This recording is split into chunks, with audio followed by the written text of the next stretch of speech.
Mais um episódio do ComexCast, um espaço dedicado a gente discutir aqui com profissionais que atuam diretamente com comércio exterior e logística, pensando em um futuro que já é uma realidade. A gente vai falar hoje sobre a importância do poder do associativismo para tirar ideias da teoria e colocar em prática, dar voz aos donos de cargas e falar um pouquinho sobre estratégia institucional focada em criar um ambiente mais justo, eficiente e competitivo para as empresas que dependem diretamente ou indiretamente dos serviços de atuação logística, portuária e de transportes. E para isso, a gente convidou ele. Seja muito bem-vindo, André de Seixas. Você que é diretor-presidente da Associação Logística Brasil e vai falar muito aqui hoje sobre esse poder do associativismo como transformador, né, Léo? E vice-presidente do Instituto Todos pelo Rio. Também estamos aqui com o Leonardo Ribeiro, que é o vice-presidente do Clube Empreendedor Brasil e presidente do Distrito Empresarial do Porto, que faz essa correalização com o Fórum de Soluções ComexLog RJ. A gente está caminhando aí para a próxima edição nesse ano. Seja muito bem-vindo, André. Muito obrigado pela oportunidade. É o primeiro podcast que eu participo. Já dei entrevista na TV, no jornal, mas já participei de programa de TV ao vivo, mas podcast é o primeiro. Um bate-papo assim é a primeira vez. Eu confesso que eu sempre resisti a participar de podcast. Não tem um porquê, mas o de vocês, eu não vou negar o convite, não. Vocês são parceiros nossos, parceiros do Rio de Janeiro, promovem eventos importantíssimos que envolvem o Porto do Rio, que é uma coisa que eu tenho com amor. E aí eu não vou deixar de... Não tem como negar o convite de vocês. Né? Então, Queria te agradecer, André, aí pelo seu tempo. Eu sei que geralmente é bem corrido, você tem uma agenda, né? Rio, Brasília, você também bem atuante aí no segmento. E agora com essa notícia aí, de seu primeiro podcast aí, você deu essa honra de estar conosco aqui. Obrigado mesmo pelo seu tempo e por compartilhar também o que você vai trazer hoje aqui para a gente de conhecimento. Eu que agradeço em nome das nossas associadas também a oportunidade, cara. Isso aqui sempre vale ouro, uma oportunidade de falar com vocês, com amigos, entendeu? Então, agradeço muito. Então, vamos começar a falar sobre um pouco da atuação e o papel da Logística Brasil. Eu comecei até fazendo a introdução do podcast sobre o poder do associativismo, né, para transformar, de fato, e tirar do papel ideias que fica muito na teoria, colocar em prática, dar voz a quem leva, enfim, que enfrenta no dia a dia problemas e que vocês dão esse olhar atento, né, para o que é um problema, uma problemática hoje no quesito de logística portuária e de transportes. Eu queria saber qual o papel, de fato, da Logística Brasil hoje, essa representação institucional dos usuários do Porto do Rio, enfim, dos portos no geral, não só do Rio de Janeiro, mas a nível Brasil. Quem ele representa? Quem a Associação Logística Brasil representa hoje? Vamos fazer, como diz o nosso diretor de transportes aquaviários, ele repete muito o Abraão Salomão, vamos fazer curta uma história longa, né? Uhum. A Logística Brasil, ela começa, né, com o nome Uso Porte Rio de Janeiro, né? Vem de um movimento de usuários do porto. Quem são os usuários, né? A gente trata como usuários. Os embarcadores, né? Os exportadores e importadores. Em um dado momento, a gente estava fazendo um trabalho regional, mas nós descobrimos que o grande lance do nosso setor é estar em Brasília. Né? A primeira vez que a gente foi a Brasília a trabalho foi 4 de julho de 2014. Nós não tínhamos CNPJ ainda, estávamos em comitê provisório e fomos a uma reunião na Agência Nacional de Transportes Aquaviários, porque a gente já estava ali contestando, né, omissões, né, a falta de legislação que protegesse o usuário frente aos portos. Né, ainda tinha sido recentemente publicada a Lei dos Portos, a 12.815 de 2013. Uhum. E a gente identificou, obviamente, que os usuários, né, não tinham a legislação regulatória que os protegesse, né? E a gente sabe que o mercado de navegação mundial, né, principalmente no segmento de container altamente concentrado, é naturalmente concentrado pelo nível de investimento que tem que ser feito, porque às vezes a gente pensa só que é um navio, né? Só que como são linhas regulares, para você criar um serviço, Europa, América do Sul, né? Então você precisa de 12 navios semelhantes, uma de cadeia capacidade, logística, né? Então... E a linha regular, né? Não é o navio que procura a carga. Na linha regular, a carga procura o navio, porque ela sabe que ele vai passar naquele porto ali num tempo estimado de chegada. E a gente viu que não tinha legislação e começamos a bater nisso. E na parte portuária também, para mostrar, para dar voz à carga, né? E a gente chegou numa época da ANTAQ em que a ANTAQ não tratava de usuário de carga e não tratava dessa relação do transporte marítimo. Né? Isso é de interesse público, né? Porque a pauta de importação do Brasil, por exemplo, ela é ampla, né? Em termos de produtos de saúde, alimento, né? E a gente não está falando aqui de alimentos que sejam para classe A, não. São alimentos para classe C, D, E, todas as classes, né? As camadas mais pobres da sociedade. É uma safra de feijão nossa ruim, a gente importa feijão da China, a gente importa ketchup, a gente importa azeite, a gente importa medicamento. Então, a gente vê que nossa preocupação sempre foi a prateleira do supermercado, da farmácia e do comércio. Tá? A Logística Brasil, assim como o Instituto Todos pelo Rio, mas eu vou falar mais assim da Logística Brasil, que é o foco da logística. Aproveito até para mandar um beijo para a Ana Paula Rosa, presidente do Instituto Todos pelo Rio, para a Luciana Narride, nossa diretora executiva lá, duas mulheres brilhantes, duas grandes profissionais. A Logística Brasil, a primeira prioridade do estatuto dela é o interesse público. Tá? Eu sou um presidente que eu não sou remunerado, tá? Então não faz sentido eu ter uma associação para ficar defendendo interesse privado apenas. A gente defende as nossas associadas, por óbvio, mas o foco nosso é defender a saúde do mercado que elas atuam. Né? Então, nessa esteira de trabalho, nós começamos com os usuários e aí, em 2016, entra a primeira empresa não usuária, que era a Posidonia Shipping, entra como nossa associada, para a gente tratar de cabotagem. E esse é um papo até interessante, a entrada da Posidonia, porque ela, na verdade, eu conhecia bastante de transporte de longo curso, de porto, sei logística de cabotagem, mas não sabia aqueles meandros dos afretamentos dos navios. Né? Eu sou muito ligado ao setor de container, né? Então, minhas logísticas, né? Com transportadora rodoviária, com tudo. E eu fui participar de uma audiência pública que gerou a resolução 0115 da ANTAC, resolução normativa 0115. Em 2014 foi essa audiência pública e eu saí de lá muito chateado porque eu não consegui fazer as contribuições no nível que eu entendia que eu deveria. Né? E aí começamos a procurar associados que não tivessem dentro de um grupo, um seleto grupo, né? Que vinha sendo ali favorecido. E aí encontramos uma que vinha sendo ali, na época, bem complicada a situação dela na agência. E aí, em 2016, sai a grande decisão aí da gente, que foi para regular os armadores e tudo. A gente acaba conhecendo a diretoria. E aí começamos a entrar nessa área de transporte de cabotagem, atendendo o armador genuinamente nacional. De lá para cá, a gente diversificou, né? Então, hoje a gente tem, além de importador e exportador, a gente tem um operador portuário aqui do Rio de Janeiro, temos de Paranaguá, que é a Centro-Sul, que cuida do Silão. Temos o TESC, que é lá de Santa Catarina, em participação com um dos nossos associados, que é a Humberg Ag Brasil. Temos grandes associados hoje, mas a gente também tem empresa de cabotagem e tem empresa de apoio marítimo e portuário hoje também, nesse segmento de navegação, que muita gente não sabe, mas impacta muito na vida, né? Que é o preço do petróleo, né? O preço do combustível na bomba, né? E vieram também nessa esteira. Então, hoje a gente é uma Shipper Association, mas que cuida dos interesses também dos nossos associados, dos mercados que eles trabalham, para poder ter equilíbrio, né? Então, você está falando do mercado de petróleo, você está falando do preço do combustível na bomba. Então, precisa equilibrar. Vai impactar cada ponta, né, da cadeia. A gente briga pelo equilíbrio do setor. Eu sempre falei isso, o Léo estava lá no nosso aniversário de 10 anos. Sim. O requisito primeiro para você ser um associado da Logística Brasil é você ter ética. Né? Então, isso, a gente tem uma atuação muito ética. A gente tem um compliance, duas coisas que são sagradas lá dentro para a gente. É o nosso estatuto e o nosso compliance. Então, a gente tem compliance, sabe? Então, e depois, nossos associados não podem ter medo de concorrência. Qualquer associado nosso que venha a tomar qualquer medida no setor, que venha favorecê-lo no sentido de prejudicar o setor, ele está automaticamente fora da Logística Brasil. A gente não admite. Isso é o poder do associativismo mesmo, né? Para a gente tem que ter um interesse público, sabe? Exato.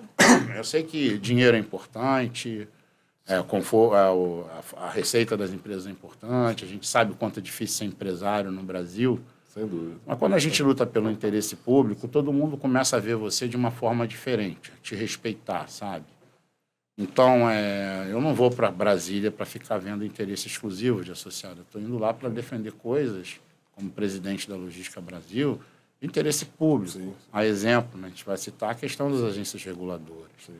Lá no ano passado, a gente viu 2 problemas, né? E os analistas de infraestrutura também, que é uma carreira que foi criada na esteira do PAC 1, porque não se tinha como executar o PAC.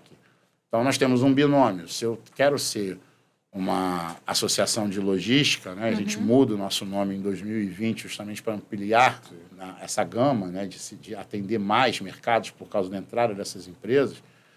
A gente tem que ter a noção de que um binômio, infraestrutura e regulação, são os mais importantes para a gente, né? E a gente vem ajudando, por exemplo, as carreiras, os servidores das agências reguladoras, e mesmo apanhando da ANTAC, né? Porque a gente apanha, essa que é a verdade, a gente continua ajudando, porque não é só a ANTAC, né? São as 11. E os analistas de infraestrutura para poder ter obra de infraestrutura, senão vamos ter um apagão de infraestrutura no Brasil por falta de gente para executar. Salvo engano, são 3 pessoas, por exemplo, que cuidam de bilhões do Fundo de Marinha Mercante. Então, não dá para ter eficiência que você quer, porque não é qualitativa, é quantitativa. É com uma costa enorme como tem.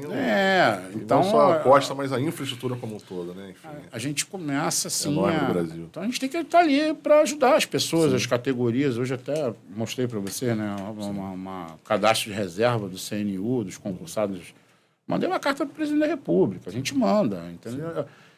A gente não é uma entidade cheia de dedos. A gente é uma entidade para ser de ação. Porque ficar debatendo o problema e não atacar o problema é a mesma coisa que nada. Eu quero ter... Assim, a gente vai mudar muita coisa na Logística Brasil, né? Depois a gente vai falar mais à frente. A gente teve os primeiros 10 anos nossos para nos tornarmos uma associação de referência. Tá? Como é que foi para vocês esse processo de expansão, assim, a maior dificuldade do poder do associativismo em questão a nível nacional? Sair de uma atuação regional para nacional, para agrupar esse maior número de empresas mais voltada para logística, para cabotagem e por aí vai? A gente primeiro tem que entender o nosso setor, tá? Nosso setor, porto, navegação, eles são competências privativas da União. Então, eu não resolvo em âmbito municipal nem estadual. É em Brasília. Perfeito. Então, os órgãos estão em Brasília, né? Depois que a gente começou a ir para Brasília, várias entidades foram. Sim. A gente inaugurou isso, porque antigamente eles iam representados pelos advogados. Hoje todos os executivos estão indo. Sim. Eles viram que também tem que ir para Brasília. Umas ou outras já estavam mais com menos presença, mas estavam ali. A gente começou a ir pesado toda semana, né? Eu comecei aí a ver que nesse processo a gente tinha que estar em Brasília. E enxergar essas oportunidades, os vácuos, né? Se colocar sempre à disposição. Sim. A gente trabalha uma outra coisa muito interessante da gente, assim, que se você está passando por uma situação que estão te prejudicando, eu vejo aquilo no meu setor e não faço nada, desculpe o termo que eu vou usar, a gente tem que ver que a água bate na bunda de todo mundo. Exato. Da mesma forma, de forma diferente, mas bate. Exato, mas bate. Mas a conduta é a mesma. Exato. Que faz a água bater no bumbum. Entendeu? Então, se você não tomar uma atitude, né? Às vezes me perguntam, por que você está se metendo nisso? Por que a Logística Brasil está metida nisso? Porque está acontecendo uma externalidade negativa, seguida de conduta oportunista, que se eu não combater isso, esse mesmo agente, esse mesmo grupo vai fazer isso amanhã com um associado nosso. Então é melhor, às vezes a gente atua em cima de um problema que não é nosso para que evite que esse problema até chegue no nosso associado. A gente tem que defender, eles pagam mensalidade, né? Sim. Pagam anuidade, pagam, né? Então, eu não ganho salário, mas eu estou lá em Brasília às expensas deles. Sim. Sabe? Então, eles também estão me dando uma oportunidade profissional de usar uma bandeira que me faz amadurecer profissionalmente. Então, eu também tenho gratidão aos nossos associados pela confiança. Até porque, e aí eu acho que a grande diferença da Logística Brasil é o estatuto dela. É um estatuto sem medo, de confiança no seu diretor-presidente. E emanou dos próprios associados em assembleia.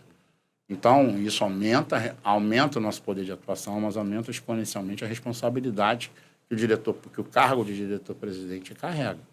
Você tem esses 2 principais pilares que você mencionou, que é a questão do compliance e do estatuto. Sim, então, exige-se uma ética por parte das empresas associadas muito grande, porque você vai integrar o poder do associativismo que, por via de regra, em muitos momentos, você vai ter que pensar mais no coletivo do que no interesse pessoal, né?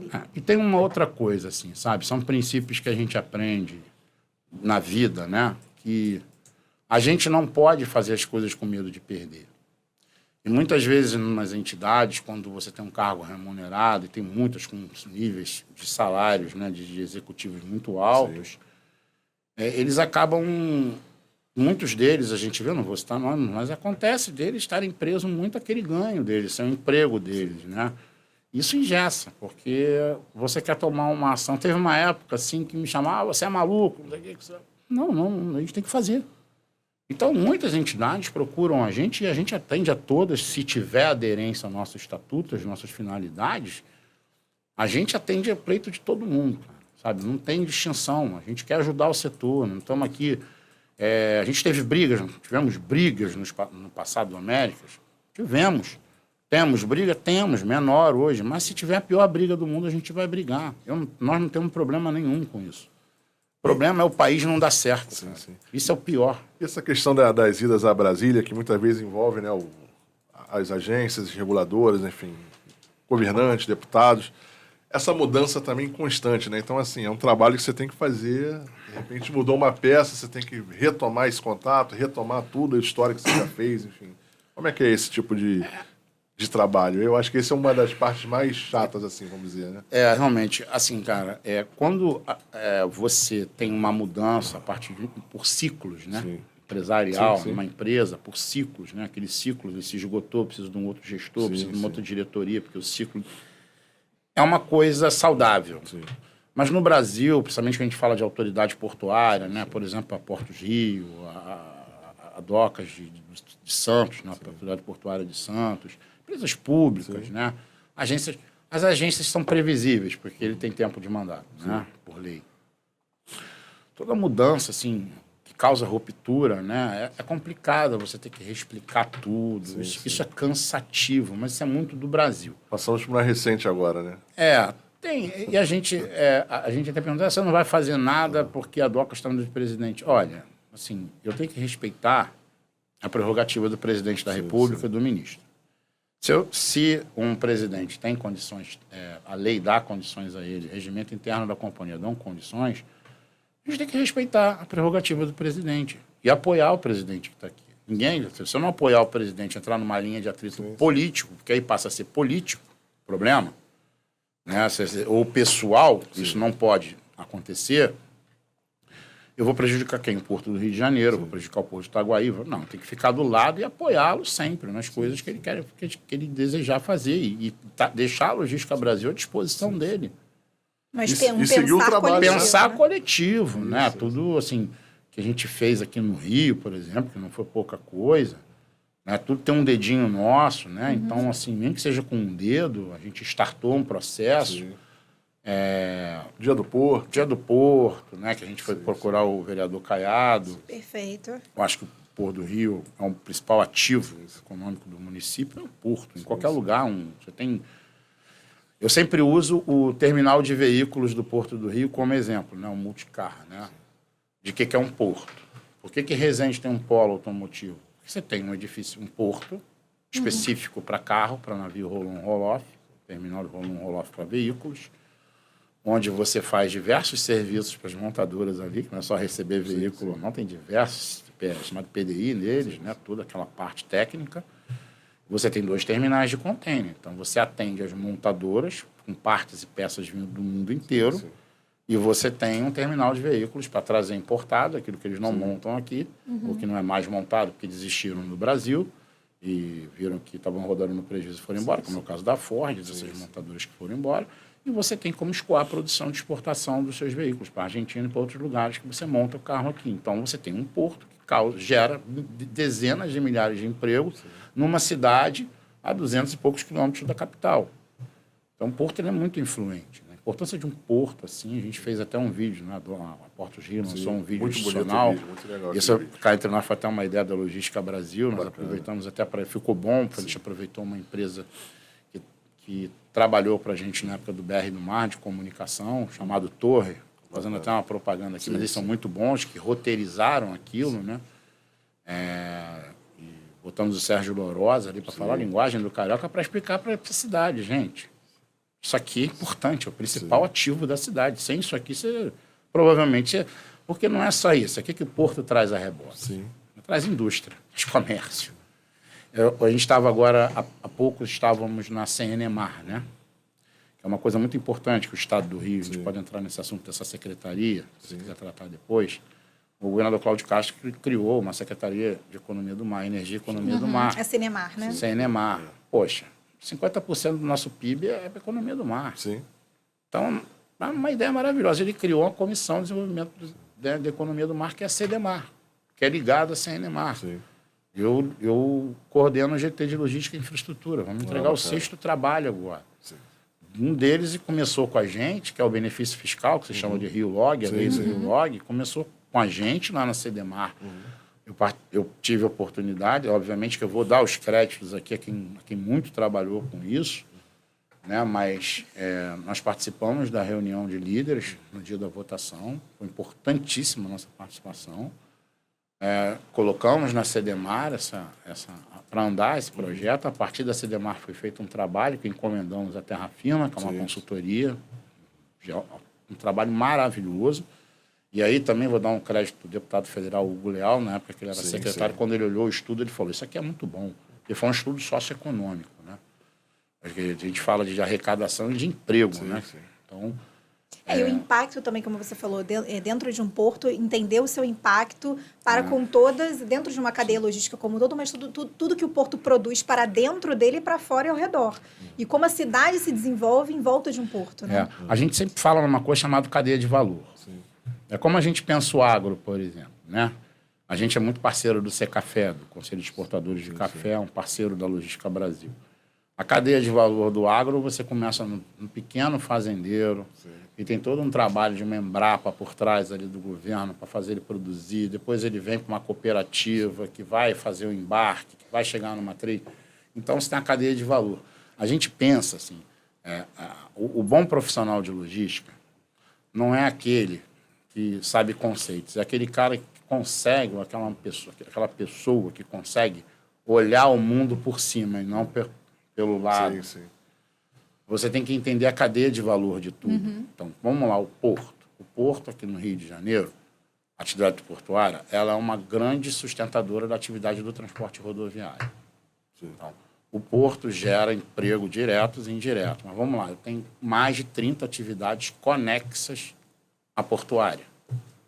Que vai de um reparo de contêiner a uma ovação, uma desova, lavagem, uma série de coisas. E eu tenho transporte rodoviário. Transporte rodoviário, alimento de diesel, a economia, de pneu, de partes e peças de caminhão. Então, a gente começa a olhar a cadeia de valor do porto, ela é muito ampla. Nós fizemos um estudo recentemente com a NC2R Consultoria, e o Rio de Janeiro arrecadou nos últimos 4 anos 15 bilhões de imposto com a atividade exclusiva deles. A gente até falou disso num evento que vocês promoveram aqui, belíssimo. E a gente não está botando ICMS ali no meio, não está botando muita coisa que tem, não está botando os indiretos. Então, a atividade portuária é muito rica. Se você, o container, por exemplo, se você instalar um porto no meio do nada, te dou 2 anos, tem um parque industrial. Você pode instalar no meio do nada. E numa cidade remota, se você botar um terminal de container que tem um mínimo de acesso ao mercado consumidor, a vias de escoamento, você pode botar aqui em 2 anos, você tem um parque de um distrito industrial, você vai ter empresa ali, você vai gerar um ecossistema bem interessante para a economia. Então, essa é uma atividade muito rica. Quando a gente vai falar sobre questão de dimensão, né, da atividade, toda essa cadeia de valor que você mesmo pontuou, André, para o entorno do porto, a gente hoje enfrenta, inclusive a gente vem falando sobre um fórum de soluções como a Xlog, a gente tem o do Porto Maravilha, que é pensar para além do que já existe, um futuro que já acontece em outros países, como trazer para cá soluções a curto, médio e longo prazo, né? E como a Associação da Logística Brasil ela já vem trabalhando com esse poder do associativismo de entender os principais gargalos que são enfrentados pelos usuários dos portos e dos sistemas logísticos do país, hoje, quais são os principais entraves que vocês recebem, assim, e acompanham de dores, assim, em questão de logística, dos sistemas logísticos aqui do Brasil? Bom, vamos lá. Nós temos diversos problemas, né? Primeiro, o Brasil ele não investe, ele desinveste em infraestrutura, né? Nós temos estudos disso, do desinvestimento em infraestrutura que nós sofremos nos últimos 20 anos. Nós temos grande parte, esse orçamento em grande parte é da União, né? Depois eu conto até um detalhe do estudo da CNT do Rio de Janeiro, que é muito interessante, você me lembra que é muita coisa na cabeça. Em relação ao Rio de Janeiro. A gente tem problema de infraestrutura, né? A gente tem problema de uma inversão de valores. Nós temos 8.000 quilômetros de costa. E a gente não consegue explorar a cabotagem nossa na sua plenitude, porque nós temos um problema de custo do Brasil muito alto. Entendeu? Nós temos custos elevados de mão de obra. Não é o custo da mão de obra que é elevado, são os encargos elevados. Por exemplo, poxa, vamos pegar aqui um navio, né? O bunker, que é um navio com combustível do navio, basicamente de cruzeiro. Se um navio estrangeiro vem aqui e abastece, ele não paga imposto, porque sai como exportação. O nacional paga uma carga tributária incrível. Sabe? Tripulação, os encargos. Não estou falando que o marítimo ele é caro. Isso tem uma diferença muito grande entre o marítimo ser caro e o governo colocar um peso para que torne o marítimo caro, que é isso que acontece. Por exemplo, vamos pegar a construção naval. Um associado nosso fez naquele estaleiro lá no Pernambuco, que hoje vai virar um terminal lá, não me parece? É um terminal. Ele fez um teste do HH. O HH, o Homem-Hora, no Brasil, ele não ficava distante da Coreia e do Japão. São os dois ali que constroem bastante. Tem a China. Não ficava. O problema são os encargos. Então, esse excesso de encargo é que promove. Os insumos, a gente fica no preço. Quando você começar a colocar carga tributária em cima daquilo que você tem que importar, e às vezes o aço você tem que importar, você tem que importar tecnologia, né? Isso fica muito ruim. Né? Então, o governo ele não desenvolve política, porque eu não posso aqui no governo criar, essa regra trabalhista para o marítimo é essa, para a indústria é essa, para o comércio é esse. A gente fica muito engessado nisso, a gente só perde. O Brasil, eu posso te garantir uma coisa, parece para mim assim, que os únicos navios de bandeira brasileira que tocam os portos estrangeiros são os da Transpetro. A gente não tem navio tocando. Então a gente não tem soberania comercial. Perfeito. Esse papo político de soberania nacional, a gente não tem soberania comercial. Eu não tenho frota de navio de marinha mercante tocando outros portos. Eu tive até a oportunidade de estar lá no porto do Ponta da Madeira, lá no Maranhão, com a caravana lá de inovação portuária. E a própria Vale desenvolveu um navio próprio, chamado Vale Max, lá que ele leva 400 toneladas, enfim. 400 mil toneladas. 400 mil toneladas. E é uma criação deles, né? Eles desenvolveram. Só que eles venderam a tecnologia para a China, mas o único porto que consegue atender esse tipo de navio é o porto da Ponta da Madeira, lá. Perto ali do porto de Itaqui, na verdade. O navio vai receber a bandeira chinesa, que era de bandeira brasileira. O porquê tem vários motivos aí também, né? Mas outros motivos além disso. Mas você vê, é ruim a gente não ter, por exemplo, no longo curso, um navio de container. Né? Então, assim, a gente não tem uma política de... O problema do Brasil, gente, assim, a gente em Brasília vê isso muito claro. Você não tem política de Estado.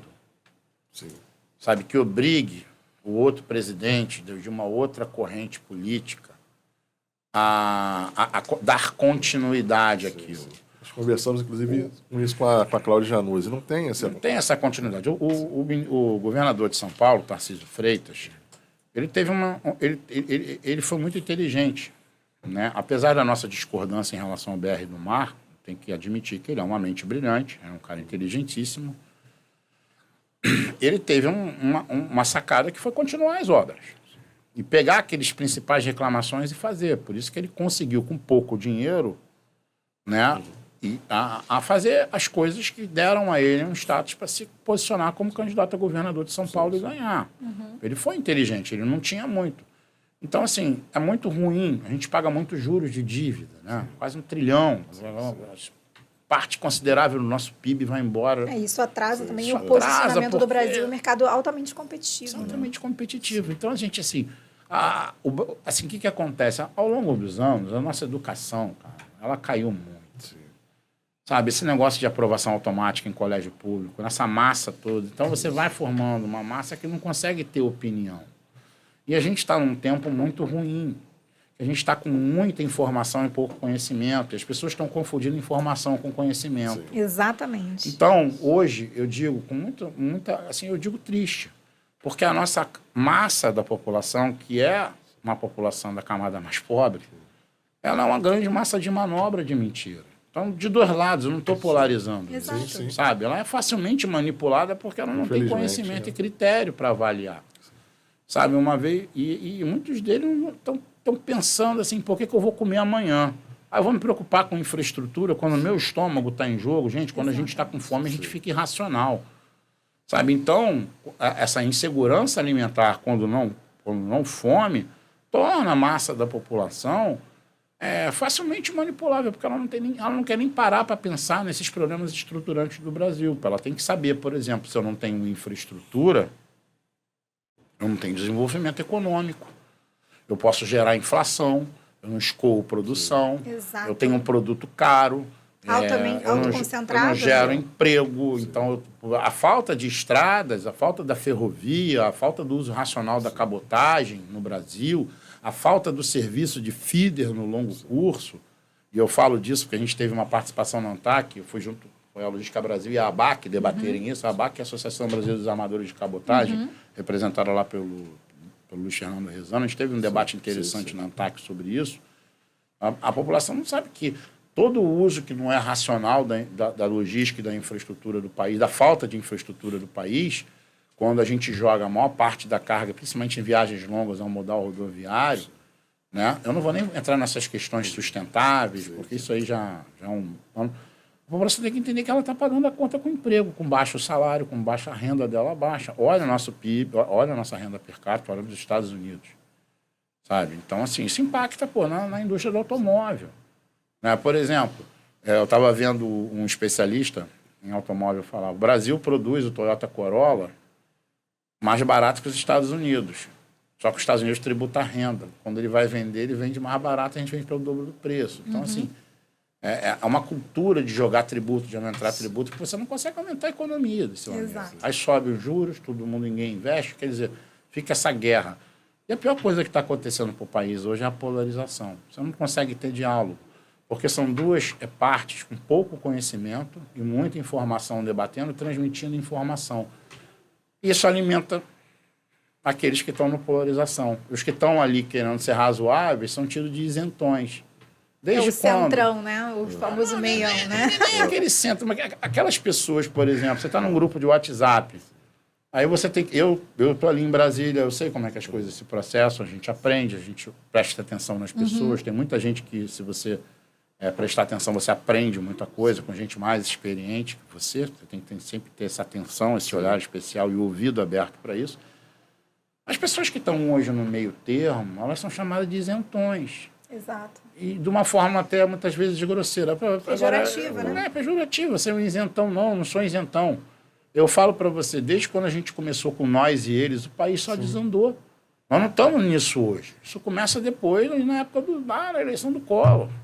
E foi se agravando, ao ponto de você não conseguir dialogar. É porque busca-se hoje uma questão de levantar uma bandeira. Você não pode pegar coisas que são positivas de ambos os lados e criar... Muitas vezes é taxado. E isso impacta no nosso setor tremendamente. Entendeu? Você não pode... É uma crítica, você já está... O cara pega aquela tua crítica, já trabalha de uma forma que aquilo se torna... Não é. A gente tem que ter um programa de Estado.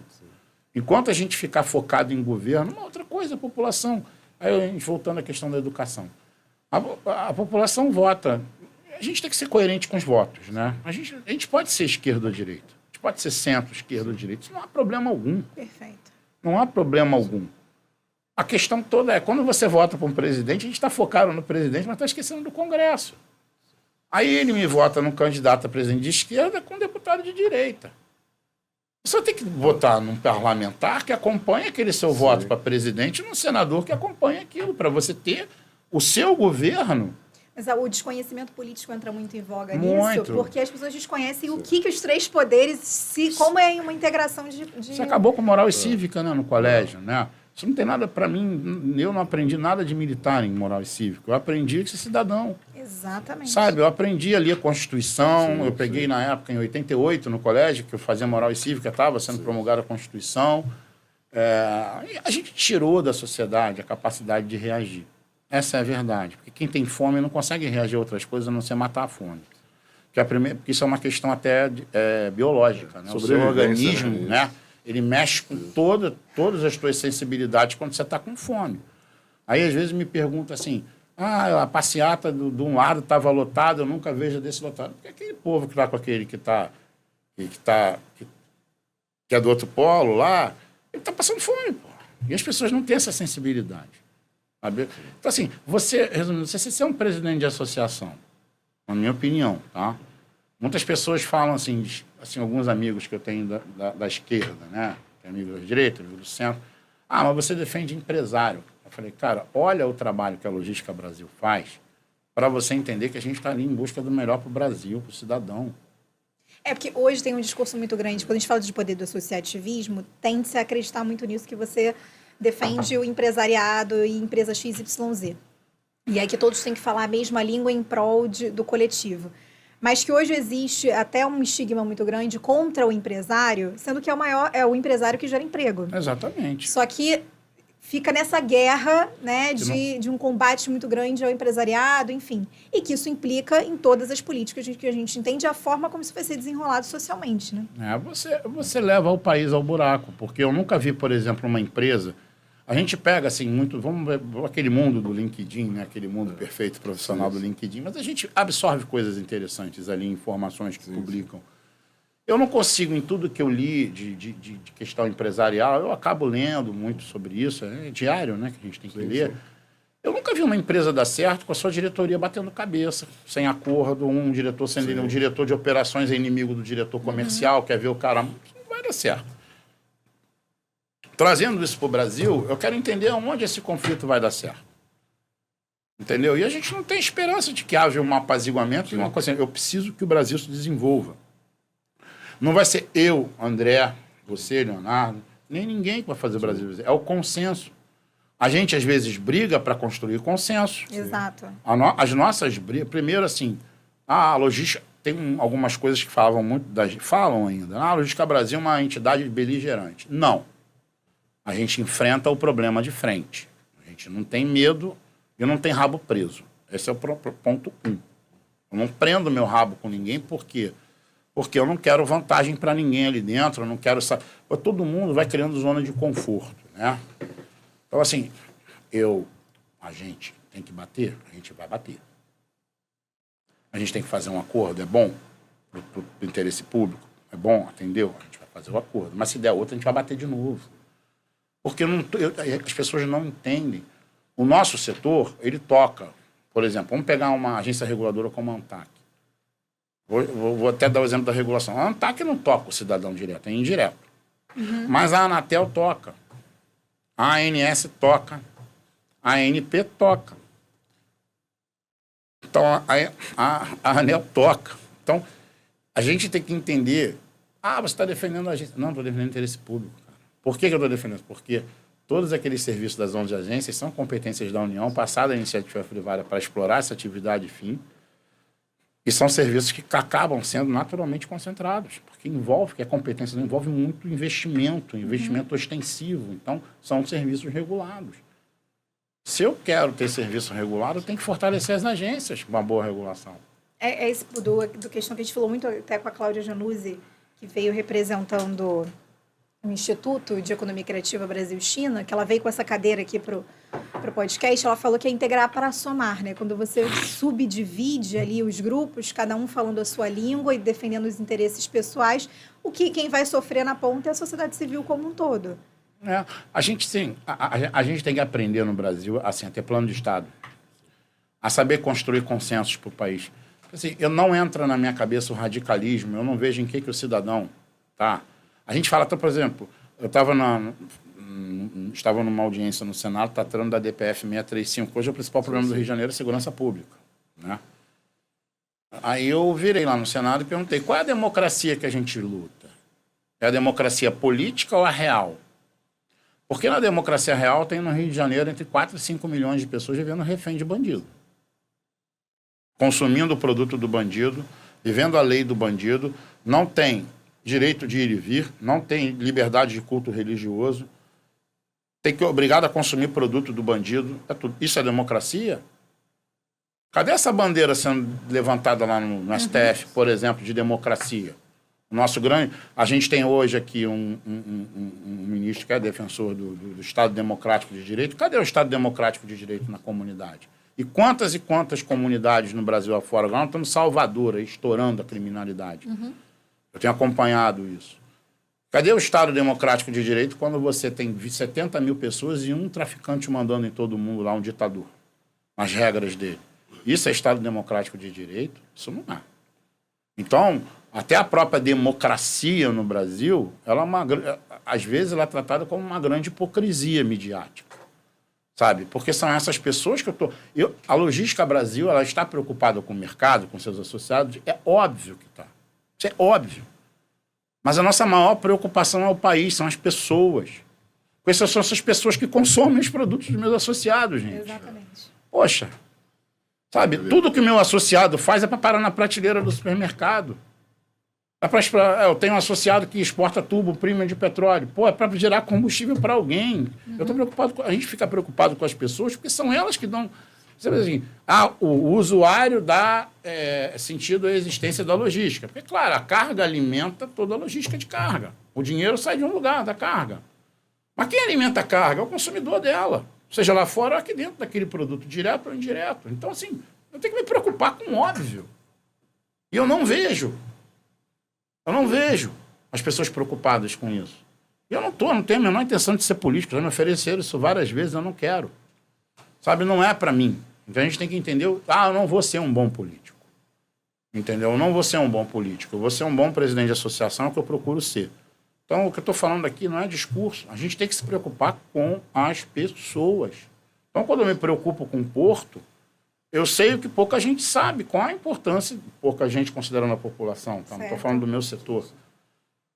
É que as pessoas não sabem como o que chega na mesa delas que passa por uma ação portuária, né? Exato. Então, se eu tenho uma operação ineficiente, se eu crio um gargalo, tudo quem vai pagar a conta é ele. Então, estou preocupado com ele, com o cidadão, sabe? Com a educação, sobrar dinheiro para a educação.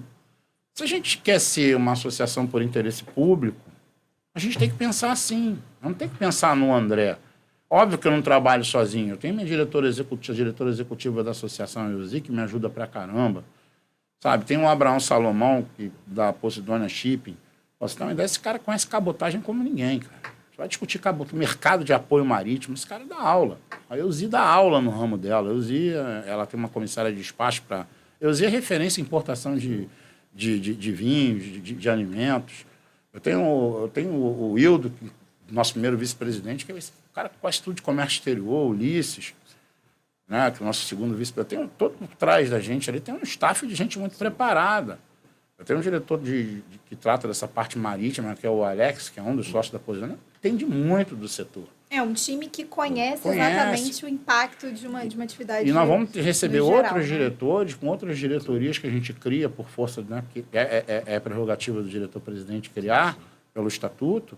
Gente do petróleo e gás que vai vir aí com força, gente de logística que a gente vai trazer para agregar, e gente que quer trabalhar com a gente.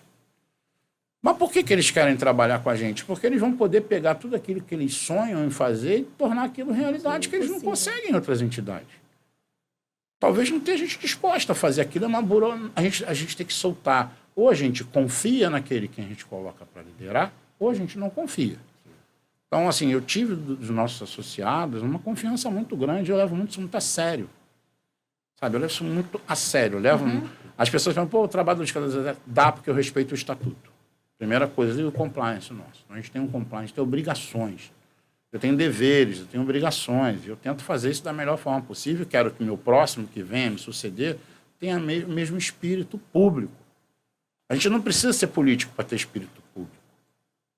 Eu posso usar a associação para só favorecer meus associados, mas eu posso usar a associação como instrumento para interesse público, para favorecer a sociedade de alguma forma. Quando você fala nessa questão do interesse público no geral, espera-se muito que o Estado faça. Você falou sobre a falta de incentivo de planos de Estado para que não haja essa descontinuidade de planos de governo, para que as ações sejam, de fato, implementadas, enfim, no Brasil como um todo.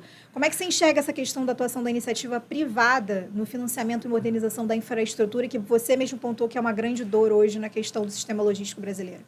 A primeira coisa que a gente tem que olhar é a capacidade de investimento do Estado, ela é muito maior. Essa corrente de que o Estado não presta para nada, de que isso é balela, tá? Se você pegar os grandes mercados, as grandes empresas de mercados importantes no exterior, você vê o Estado apoiando. Os Estados Unidos apoia a Tesla, apoia projetos da SpaceX, apoia tudo. O governo brasileiro apoiou muito a Embraer. Hoje a Embraer é uma referência. Então, o papel do Estado para setores estratégicos ajudando as empresas, isso é extremamente importante. Até para a defesa da sua soberania. Sim. Entendeu? Eu acho que o Estado brasileiro ele quer apoiar a pessoa e não quer investir. O erro está aí da estratégia para mim. Perfeito. Você quer fazer... vamos botar um termo que vai... Você quer fazer caridade, mas você está atrapalhando as pessoas, porque você não está alimentando mercados estratégicos. Pô, nós somos um país extrativista. Olha a nossa pauta de exportação, cara. É petróleo, minério e agro. A gente não processa nada. Agora, eu tendo um Estado que invista naquela iniciativa com o intuito de tornar a gente uma potência, o Estado dá certo. Então, falar que o papel do Estado ele é inútil, isso para mim é falacioso. Perfeito. O Estado ele tem que estar presente estrategicamente nos assuntos para fazer com que os setores importantes se desenvolvam, que gerem emprego, gerem divisas, gerem riquezas ao país. Esse papel do Estado eu concordo plenamente. Eu não quero dizer que o Estado tem... Eu não tenho nenhum problema da iniciativa privada explorar atividades estatais, desde que com regulação eficiente, com fiscalização, e que a gente veja a melhora. Né? Então, fazer com terceiros interesses, que não se coadunam com os interesses da população, é que está errado. Então, aí começa a criar a tal do excesso de informação. O Estado é pesado, como o Estado se comporta. Se você volta ao Estado... Por exemplo, tem investimentos pesados, entendeu? Que o Estado tem que fazer para a iniciativa privada pagar o outorga e explorar, porque não vai ter recurso privado para isso. As empresas do Brasil, na sua maioria, não tem dinheiro em caixa para 2 meses, cara. E a gente aqui ainda afasta investimento estrangeiro. Tem gente que critica investimento estrangeiro. É possível receber investimento estrangeiro, sim, de uma forma que o país não fique no controle deles, entendeu? Então, assim, tem muita... Aí começa aquela guerrinha política. Aí vira esquerda, defende uma coisa. Um deputado lá, que é mais famoso, ou um político, fala uma coisa contra, pronto. Se ele é da esquerda, agora virou à direita. Eu quero o oposto. Verdade absoluta, né? Como se houvesse, de fato, uma verdade absoluta. Aí começa a briga. O de esquerda defende... Aí um atrapalha o outro. No final, quem paga a conta é o país. Sim. A população... A gente não está se dando conta disso. Exatamente. As pessoas estão brigando por política. Sabe, eu tenho que... mergulhei nessa questão, nós mergulhamos muito nessa questão de segurança pública, sabe? Por causa do Sindicarga. E aqui eu vou falar do trabalho desde que começou com o Silvio Carvalho, que é o ex-presidente do Sindicarga, hoje com o Felipe, com o Marcelo Turbo, que é um cara importantíssimo ali, está na segurança, no Carga Blindada, com o Alexandre Aires, que é o advogado de lá. Eu falo sempre nas pessoas do espaço, assim como no Rio Log, a gente deve muito ao Felipe também, a Rita Fernandes, a Célia, a Regina, que são despachantes aduaneiros, são do Sindaerj, ao Tony, da Comex Rio, que sempre é um grande entendedor disso. Há muitas pessoas. O trabalho de segurança pública, eu tenho que ficar ouvindo absurdos. Quando você mergulha, mas, você pergunta se eu vi essa informação de que há num grupo que é, de uma comunidade, tem um bandido lá no meio, o cara vai falar o que o bandido quer, ele vai e transmite aquilo como verdade, não para estudar. Exato. É isso que você falou, né? Sobre o movimento de muita informação e pouco conhecimento. Né? É muita informação e pouco conhecimento e muita preocupação com a dor dos outros. E uma facilidade de disseminar essa informação, às vezes, que muitas vezes não é tão relevante, não tão fidedigna. Eu pergunto para você assim, quem são os grandes heróis da polícia? Você vai falar a ACOR e o BOP, e o Batalhão de Choque aqui no Rio de Janeiro. Não, realmente, eu não vou... aqui discutir a qualidade operacional desses caras, o preparo desses caras. Mas os grandes heróis da nossa polícia é a Rádio Patrulha que está na rua.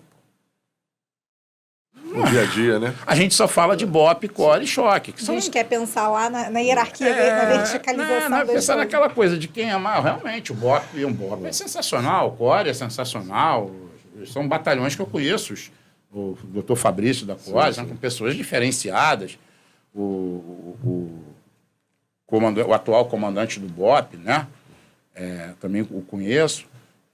O secretário de Segurança, agora a Rádio Patrulha, ela tem que ser valorizada, porque ela está na rua, ela que faz o primeiro enfrentamento, ela que starta uma série de coisas.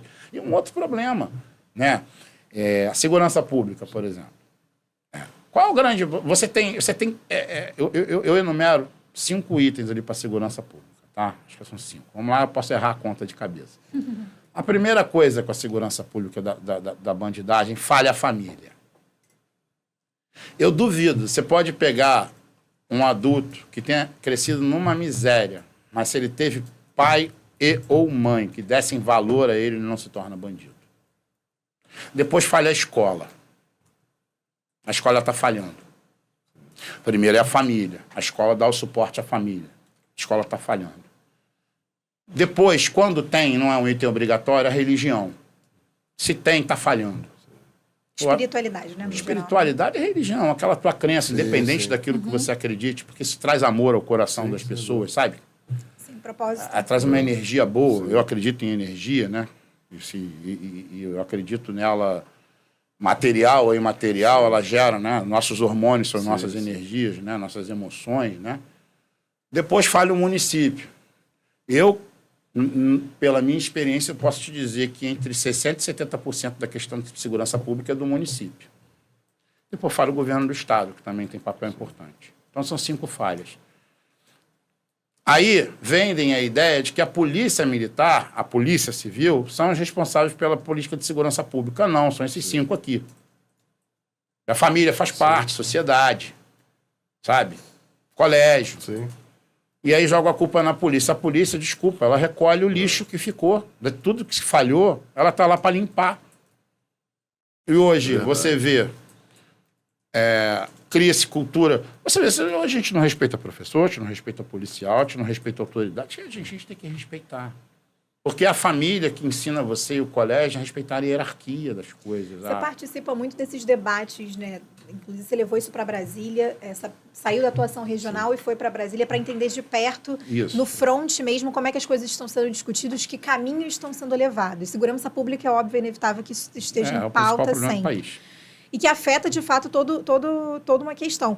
Só que uma pergunta que eu te faço é que a Logística Brasil ela tem hoje uma influência muito grande no que está sendo discutido, né, em questão regulatória. Como é que é o trabalho na prática de vocês para entender os principais pontos de atenção maior em que o Brasil precisa dar e que afeta, que você leva, querendo ou não, para o Congresso, os interesses dos seus associados, que lá na ponta vai afetar o usuário, que é o consumidor comum? O grande segredo é você respeitar as pessoas e estar de ouvido aberto, identificar pessoas boas, em primeiro lugar, bem intencionadas, respeitar essas pessoas, e eu vou te dizer uma coisa do nosso setor depois disso, e estar sempre com os ouvidos atentos aos problemas, com os olhos e os ouvidos atentos. Eles chegam a você, as pessoas acabam te ligando, as pessoas acabam querendo falar com você. O nosso setor, por exemplo, tá, de logística, de portos, navegação, ali que está em Brasília, ali muito que eu me relaciono mais até, é um setor de profissionais extremamente preparados.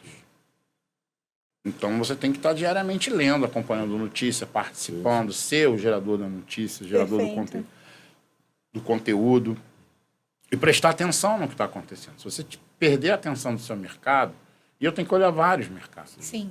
Tem que olhar um mercado, tem que olhar vários. Eu trato de 6 assuntos diferentes, eu tenho meu trabalho também que eu me sustento. Né? As pessoas dizem, não fico falando muito porque...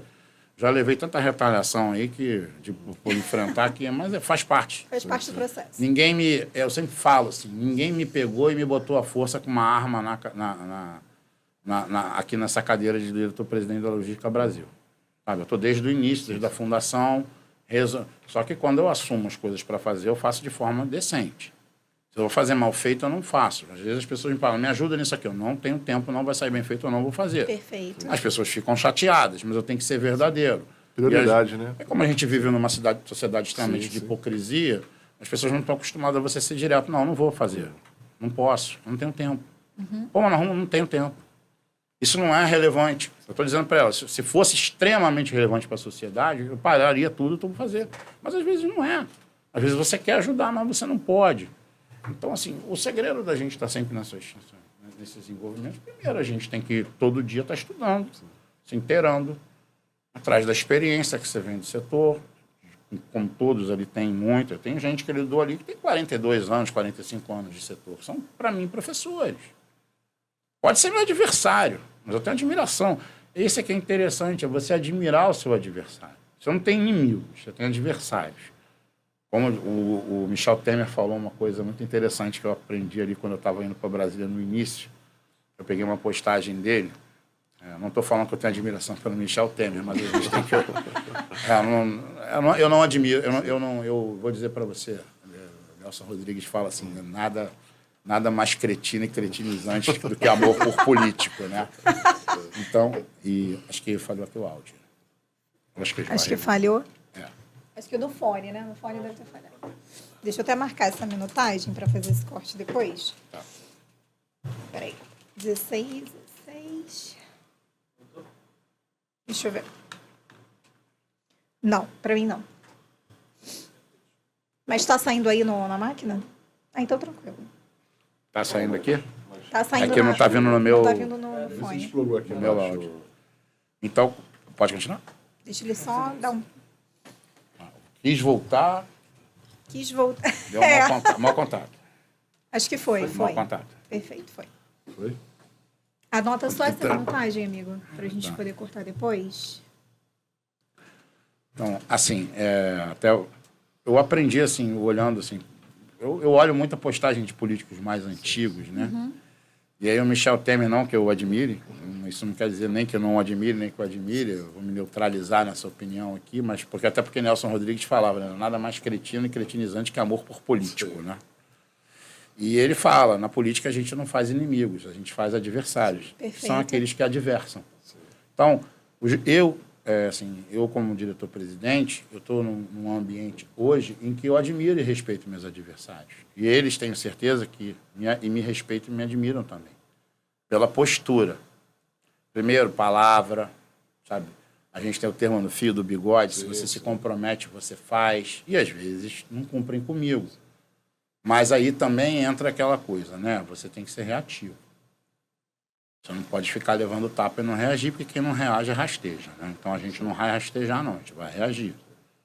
A gente vai até acabar a energia. Na hora que acaba, não tem mais o que fazer, mas a gente vai lá e a gente não desiste. Porque a gente entende, né? A guerra ela é feita, nós estamos, para a gente melhorar o país, vai ser uma guerra com muitas batalhas. Muitas delas nós vamos perder e muitas nós vamos ganhar, normal. O não a gente já tem, vamos correr atrás do sim. É isso, o segredo é você ouvir. Vocês estão muito presentes, a gente observa muito isso, né, Léo, em participação ativa em consulta pública, audiência, decisões regulatórias como um todo. E aí, como é que a Logística Brasil ela ganhou esse espaço também, não só de escuta ativa, como mesmo você apontou, mas também levar essas dores de fato, até para as pessoas entenderem o movimento da Logística Brasil hoje, no sentido do que essa associação conseguiu agrupar de soluções e problemas para levar, de fato, sendo um ponto de caminho, assim, para levar isso para o Congresso de alguma forma, assim, de questão de reposicionamento, de ganhar um espaço, de fato. Assim, primeiro, o deputado, ele prima muito, pode parecer até que para muitas pessoas que Brasil... As pessoas têm uma visão um pouco distorcida também de Brasil. Tá? Quando o político ele identifica em você como uma pessoa técnica, uma pessoa disposta a ajudar e está com questões boas para ele, isso é um capital político para ele, importante. Se você consegue construir uma boa ideia para um político virar um projeto de lei ou uma atuação parlamentar, é saber levar as coisas, entendeu, para o político. e escolher o político, né? Então, é um político sério, comprometido com o seu Estado, comprometido com o país. Em todo lugar, gente, isso é natural. Tem gente que é comprometida e tem gente que não é. Em empresa a gente vê isso. Eu vou falar que todos são. Se todos fossem, nós não estaríamos nessa situação. Então, você tem, mas você tem. A gente tem bons políticos, tá? Isso aí é inevitável. Nós temos bons deputados, sim. Nós temos bons senadores, sim. Isso é importante frisar, sabe? Sim, que te recebem, que te ouvem, que fazem. Tem deputado que te recebe no mesmo dia, já está dando direcionamento para coisa oficial. Você tem muito político interessado, muito político com a ambição de crescer politicamente, mas crescer construindo, né, feitos. Né? Porque não adianta, no fim das contas, cara, o que conta é o que você fez, não o que você tentou. Exatamente. Tem uma coisa assim que todo mundo... Eu obviamente, que eu vou nos ambientes, eu tiro as fotos, porque a gente tem que hoje alimentar a rede social da associação, até para o próprio associado entrar na rede social e ver o que eu estou fazendo com o dinheiro que ele está botando na associação, né? Mas, assim, para a gente, tirar foto com o ministro, com o presidente, ou lá quem quer que seja, é um meio. O fim é o resultado. É o que também você está trazendo de valor, né? Outro dia eu estava com uns associados nossos em Brasília, a gente foi para um evento na ANTAC, daqui a pouco foi para a Câmara, para o anexo 4 da Câmara, todo mundo entrou comigo. Daí o elevador do anexo 4 lotado, eu falei, vamos de escada, no quinto andar, vamos de escada, que a gente tem hora com o deputado. Fomos lá, conseguiu esse deputado agora, abriu uma audiência pública para tratar disso meses depois, mas abriu. Um deputado que nem era aqui do Rio, era do Espírito Santo.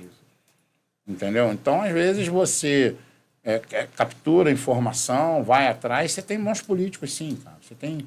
Eu te digo que no Rio de Janeiro, assim, eu me relaciono com 6, 7 deputados, são muito bons, trabalham muito para o Estado, cara. São os que eu não vou ficar aqui citando nomes, nem para sim, nem para não, porque isso aqui eu acho um pouco fora de contexto. Mas, cara, tem. Sem dúvida. A gente também conhece alguns, né, bons estão sempre nos eventos presentes nossos. Bons servidores públicos também, que a gente conhece muitos, assim, a gente... Muito. Às vezes tem uma visão que tem só, né, pessoas que trabalham no poder público que estão lá só para passar o tempo. E não, tem muita gente que trabalha muito. Nas agências reguladoras, assim, eu tenho uma crítica muito profunda.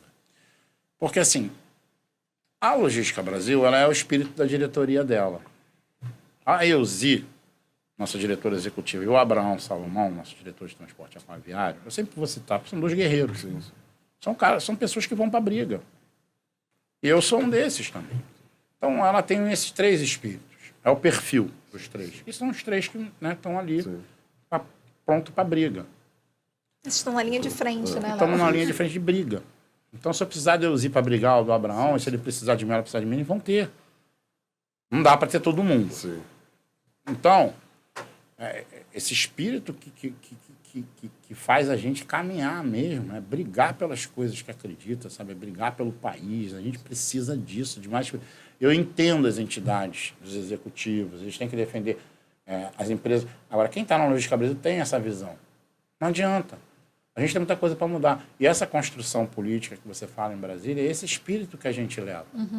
Uma vez, essa questão da agência reguladora, por exemplo, que a gente bate muito. O problema da agência reguladora está nas diretorias, com todo respeito. Eu não tenho que ficar aqui bajulando o diretor de agência. Eu não bajulo, eu não faço bajulação. Ou eu gosto, trato muito bem, eu gosto mais um pouco, você cria um laço profissional. Sim. Né? Depois que ele sai, você faz até um laço de amizade, mas não dá para você... você tem que ter uma conduta, meu compliance me dá um limite muito grande de atuação ali. Mas o problema das agências reguladoras hoje está nas diretorias, cara. Que é o espírito que eu estou falando da Logística Brasil, está na diretoria o espírito dela. Não está só em mim, está em mais gente lá dentro. Aí você pega... Nós estávamos discutindo orçamento de agência.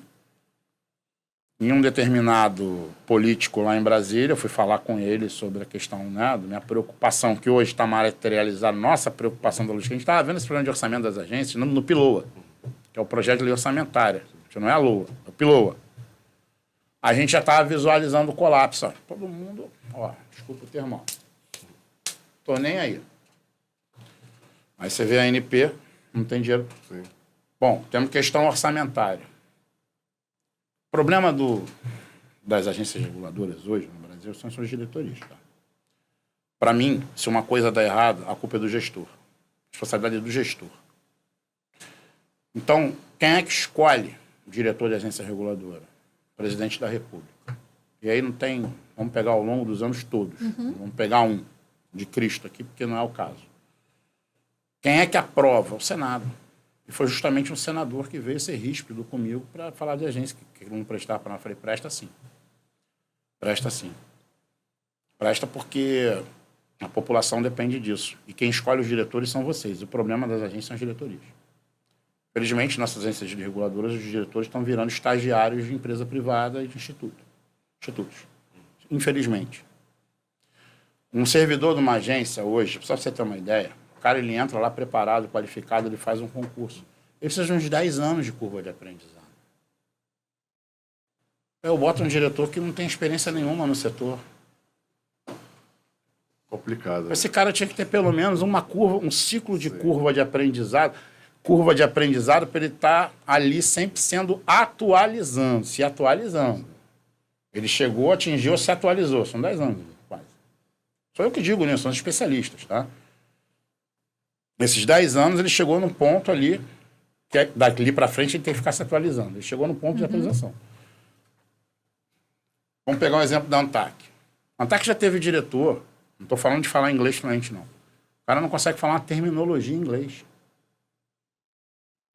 Você acha que falta a questão de preparo e conhecimento técnico? A escolha. Pra... Se for uma sabatina séria no Senado, e a gente aqui do setor da Logística Brasil, nós temos um advogado nosso, que é o doutor Oswaldo Agripino, que ele é um pós-doutor em regulação por Harvard, que entende muito. Temos outros advogados também que entendem muito do assunto, que já passaram por empresas e que também entendem.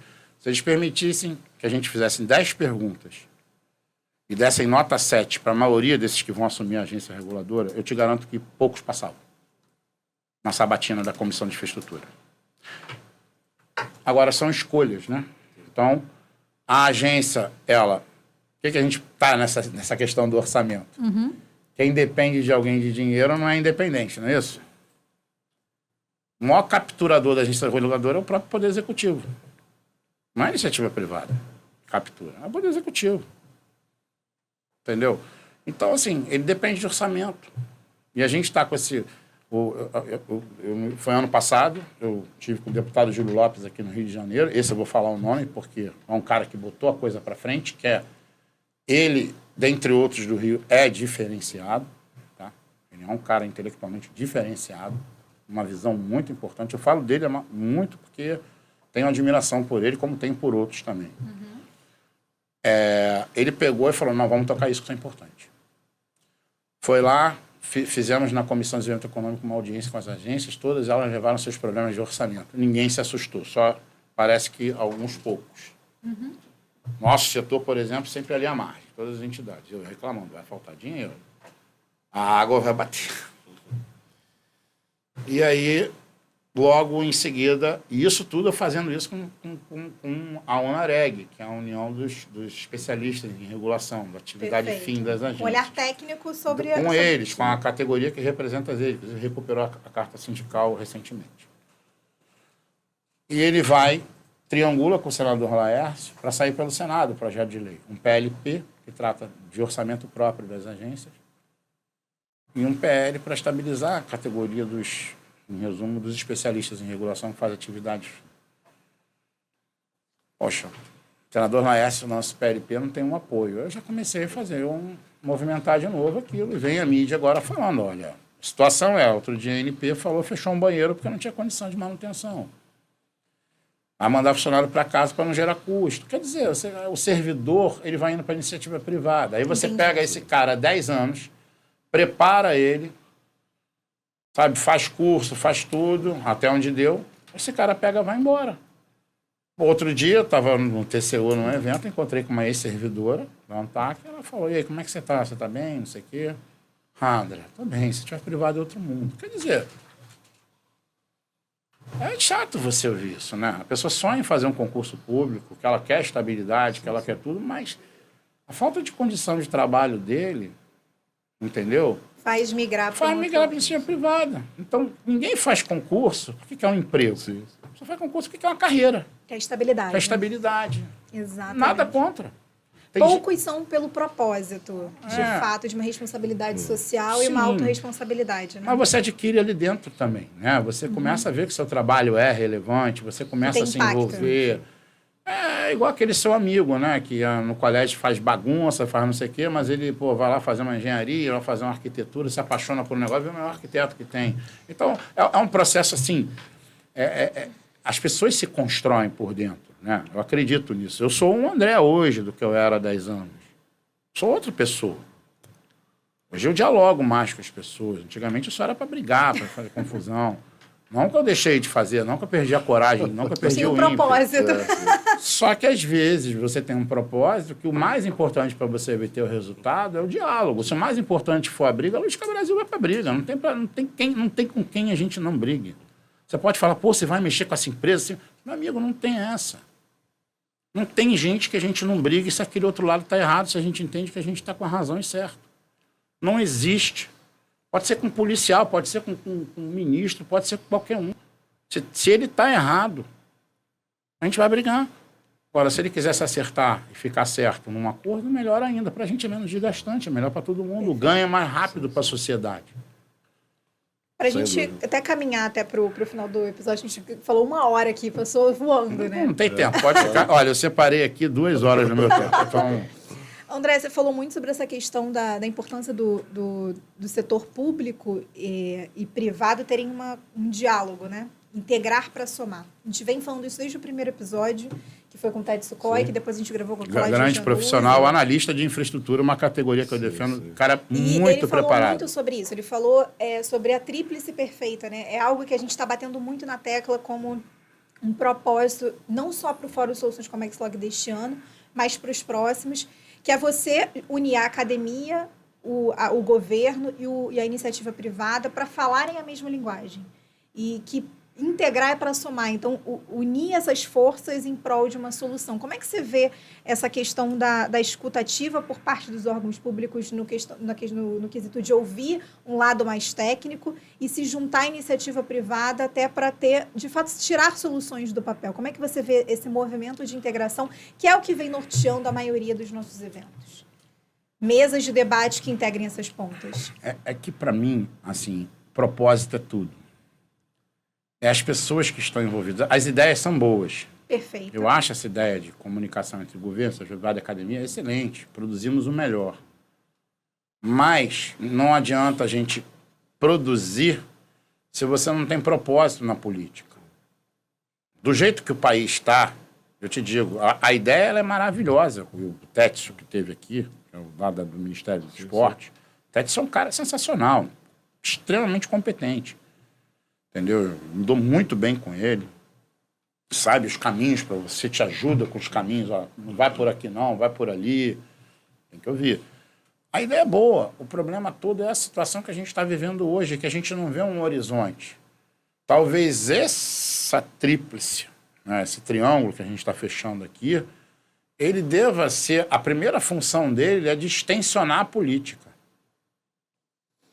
Não adianta eu botar o melhor projeto, porque com essa situação política aqui, ela não vai parar de pé. Vira um ciclo eleitoral e não um plano de Estado. Eu não tenho plano de Estado. Então, essa academia tem que fazer um plano de Estado. Oferecer, você tem que continuar. Você é obrigado. A gente não pode, sabe? É a história do viaduto. Sim. Pô, entrou um cara lá, começou um viaduto, porque aquele lá encontrou um problema no orçamento, que nem tem às vezes, mas que quer prejudicar o outro. Pô, você tem isso na política. Você não continua o viaduto para o outro ser prejudicado, cara. O viaduto é importante. Então, enquanto a política não se envolver nisso, gente, é a visão de Brasília, tá? Que eu tenho. Eu poderia falar aqui que é lindo, que é maravilhoso, mas assim, se a política não estiver alinhada com os anseios da sociedade... Perfeito. E te digo, a sociedade hoje ela quer na política, ela quer ética, ela quer uma política que trate dela, que gere emprego, que gere riqueza, que gere oportunidades, sabe? A gente tem que aprender isso.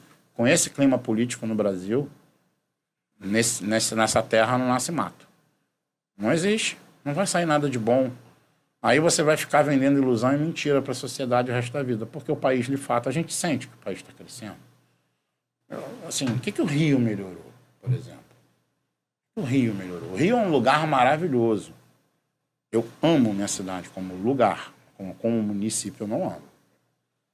Você pega o Rio de Janeiro, a gente fala muito do Rio. Vamos falar a verdade. Sim, sim.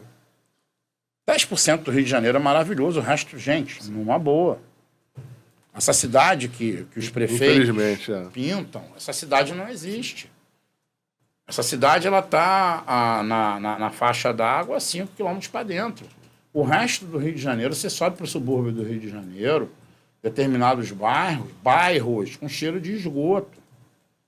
Sabe? Bairros sem iluminação, bairro com buraco. Na Zona Sul mesmo. Outro dia eu torci meu pé num buraco no Jardim Botânico, pisei num buraco, quase que eu estouro o meu joelho todo, porque não tem iluminação e buraco.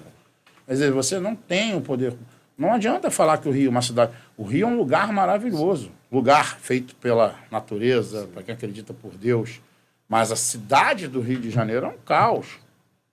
Você acha que a saída, então, é um plano de Estado? Uma revisão de Sempre Brasil, tem que ter plano de Estado. Política. Sempre a gente tem que rever, mas a política, ela tem que... É que eu estou falando assim, eu não entendo como as coisas vão dar certo com esse ambiente político. A política, ela é tudo.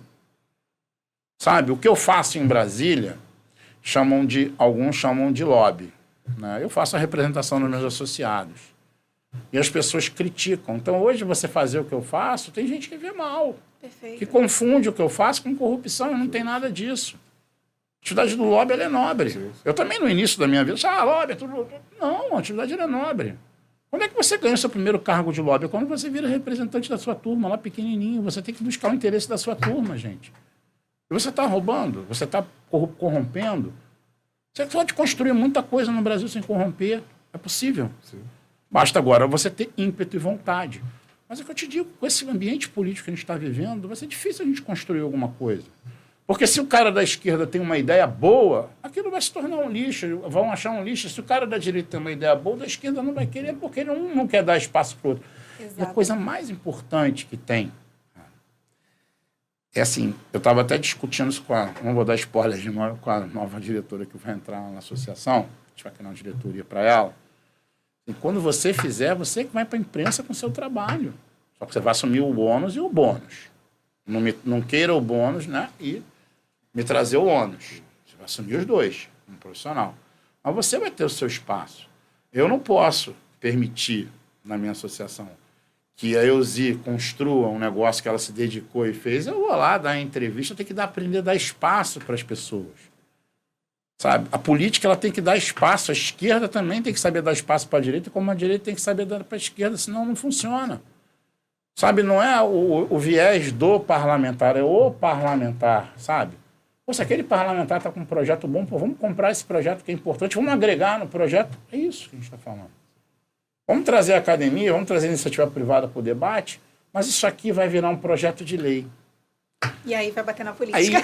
Aí vem lá o autor. Aí um autor que vem de bom... Olha, tem político de esquerda, eu não vou dar nome, tá?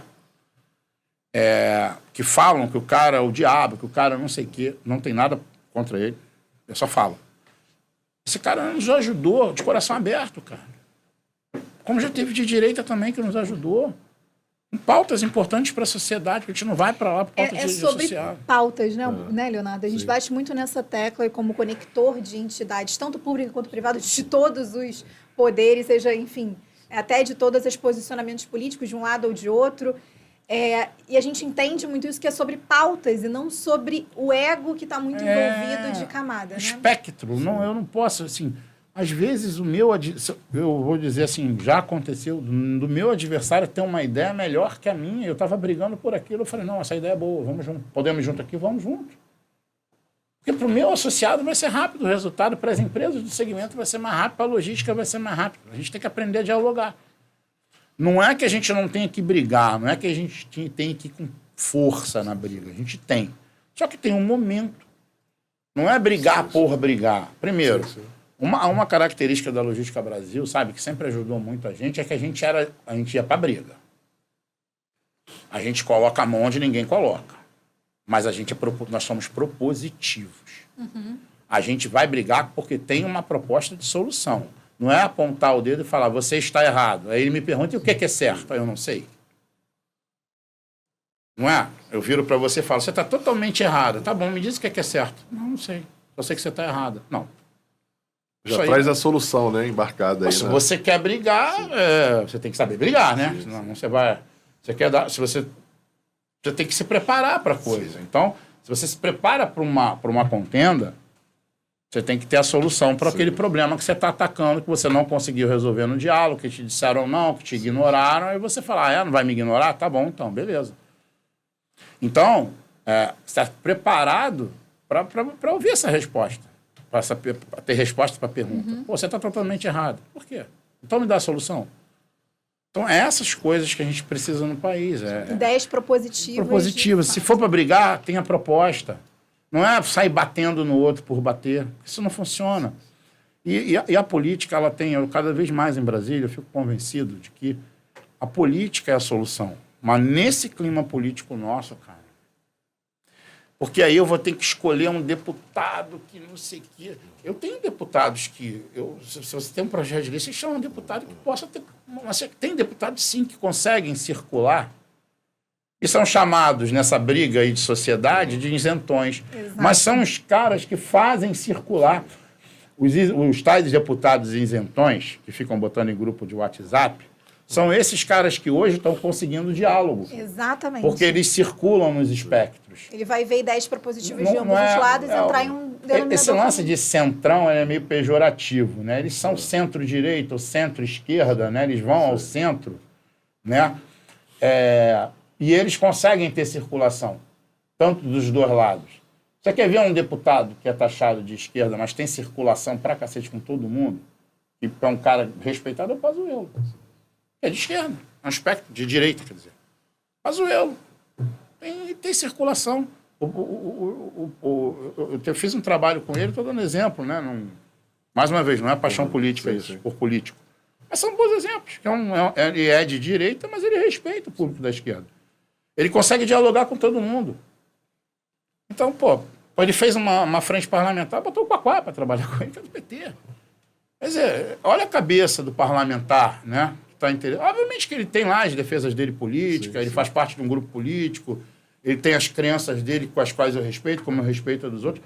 Mas circula o Júlio, por exemplo, Lopes, o Hugo Leal, do Rio de Janeiro, são deputados que conseguem circular no Congresso com todo mundo, todo mundo respeita. Né, André? É o correto. Sim. Perfeito. Você pode ser, você não precisa ser centro-direita, você quer ser titulado de direita, beleza. Mas não ignora Eu sempre falo para as pessoas assim, não ignora quando a esquerda ela tem uma tendência a ter um peso de Estado maior e aqui tem um Estado totalmente leve. Eu diria que os dois estão errados. Não é só Estado pesado, nem ausência de Estado. Não venha me dizer que nos Estados Unidos o Estado não interfere porque interfere. Quando os Estados Unidos quer desenvolver um negócio, ele é protecionista. Ou o Trump está deixando as empresas dos Estados Unidos ao léu com essas tarifas, essas negociações. Muitas delas as pessoas ignoram, estou falando dessa situação política do Brasil, exclui. Há muito desequilíbrio que ele encontrou, natural que ele queira fazer o equilíbrio para ele. Perfeito. Então ele está defendendo as empresas dele. Então não me diga que o Estado não é importante aqui, direita. Peraí, ele é. E muito. Vou lembrar o caso da Embraer de novo. A Embraer é o que é, ela está vendida, foi privatizada, mas o governo botou a Nuclep, a parte nossa submarino nuclear, essas tecnologias que a gente desenvolve, o governo tem papel sim. As grandes tecnologias do mundo têm papel governamental importante. As tecnologias. Investimento do governo, sim. Financiamento do subsídio, financiamento. Então, só que esse aqui quer o Estado para tudo, de repente. Esse aqui não quer para nada? Não, peraí. Existe um consenso. Eu acho que esse é o caminho, né, André? Tudo existe meio termo. Só não há meio termo para bem e mal. O bem é o bem, não tem meio bem, meio mal. Mas para a política tem que ter consenso, senão nada anda no país. É a situação que a gente está vivendo, um país que só afunda cada vez mais. Com raras exceções, vemos estados aí bem. E a gente vê aí o nosso vizinho Argentina dando certo, sabe, indo pelo caminho do corte de gasto, sim, da máquina. Talvez usar o dinheiro público com mais eficiência para ajudar a sociedade do que ficar simplesmente dando bolsa, seja um caminho que não desampare a sociedade. A gente não pode desamparar. E hoje a gente chegou, e aí vem um lado meu, que eu falo para você que não é um lado, talvez, de uma extrema-direita, é um lado do equilíbrio. Cara, eu tenho um papel, está na Constituição. Quer fazer muda a Constituição, tem que prover de educação à sociedade. Eu não estou dando isso. Estou tirando tudo. Quando eu faço aprovação automática no colégio, como a gente já viu aqui no município do Rio de Janeiro, sabe? Como a gente viu outro dia um debate na Câmara, um deputado querendo aprovação automática. Não tem prova, não... A criança tem que ser incentivada a estudar, porque essa educação de vida depois é profissão.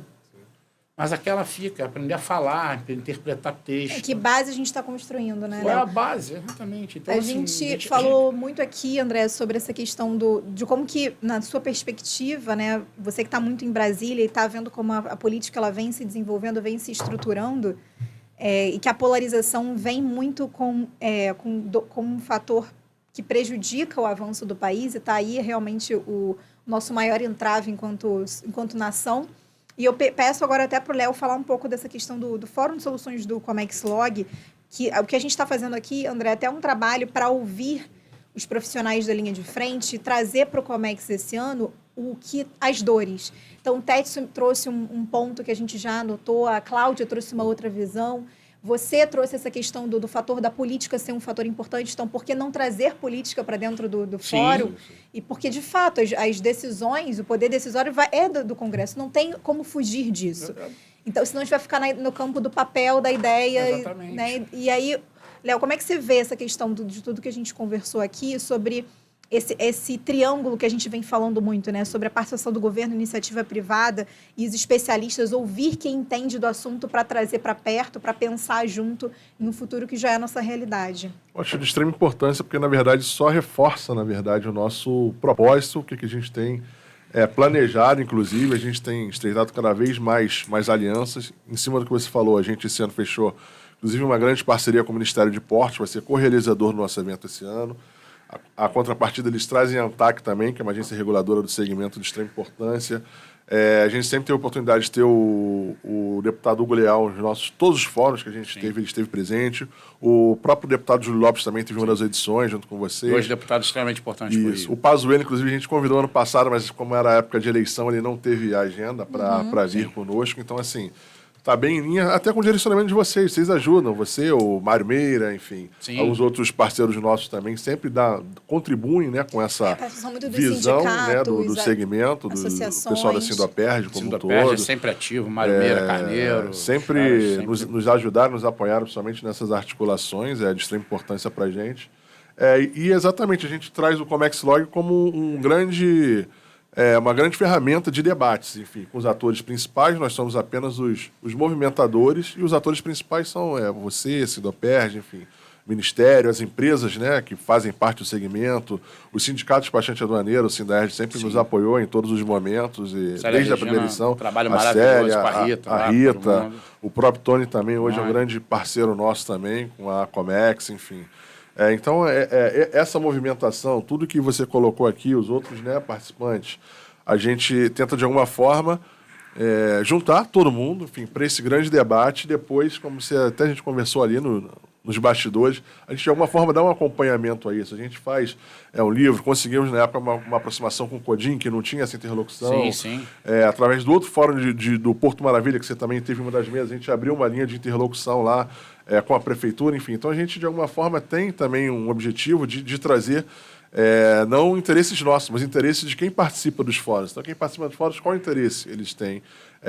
Mas em prol comum, não interesses próprios, né? Como o caso da Avenida Brasil, né? da Agulha. Isso é uma coisa que vai facilitar muita coisa na questão, né? de logística, enfim. Então, é isso que a gente faz. A gente traz esses grandes atores. O André sempre está conosco, desde a primeira edição. E não só do Porto Maravilha. Sempre que for convidado, estarei, com certeza. Não só no Porto Maravilha, mas com o Porto Logístico. Ele é um grande...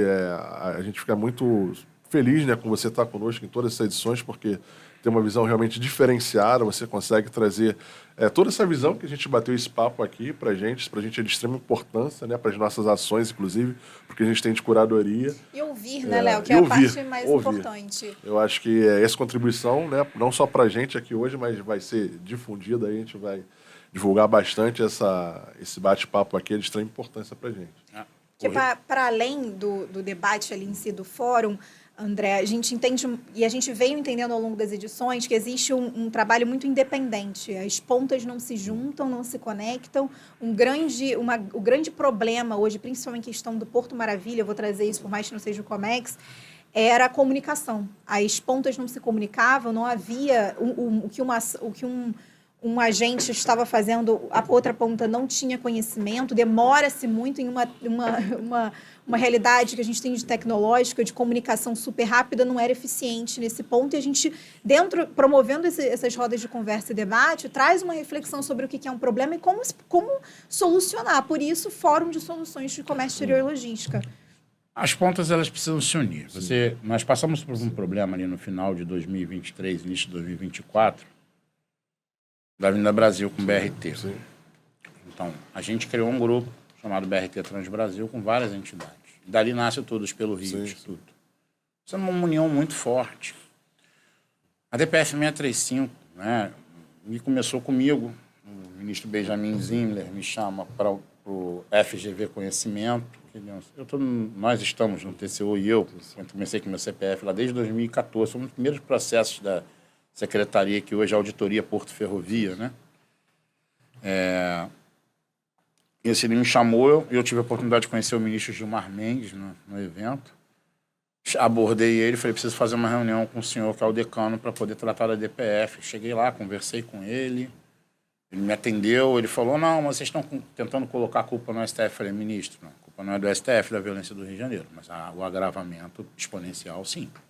É uma decisão monocrática. Sim. E eu trago 80% do PIB do Rio de Janeiro aqui para o senhor e me organizo, a gente traz.